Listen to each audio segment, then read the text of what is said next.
Okay, this is a problem number 20th in a missing character. We have solved around 20 problems in this missing character or number, right? See, you have to solve as many number of problems, then only you will understand how exactly this missing character problems works.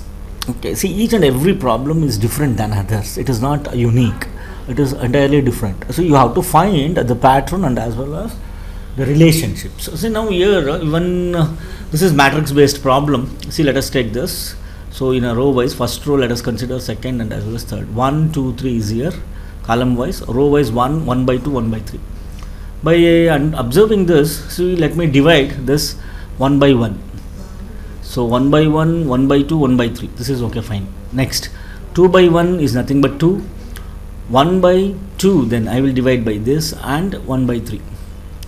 See, okay. Then 3 is there. 3 by 1, 3 by 2, and as well as 1 by 3. It is not possible. See, now again let us check out.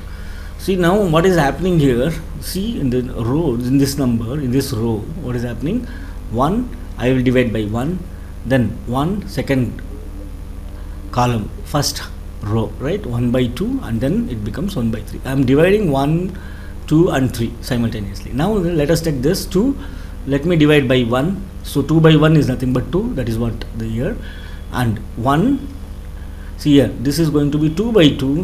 When you divide 2 by 2, you are going to get 1, right? This is okay. Next, this should be 2 by 3. Why 2 by 3? Let us check out with this. Now in the third row, that is 3, I will divide by 1. I will get 3 only. Now 3 divided by 2, it's fine, correct. Then 3 I will divide it by 3, which I am going to get 1. This is already there, 1. So the answer is here 2 by 3.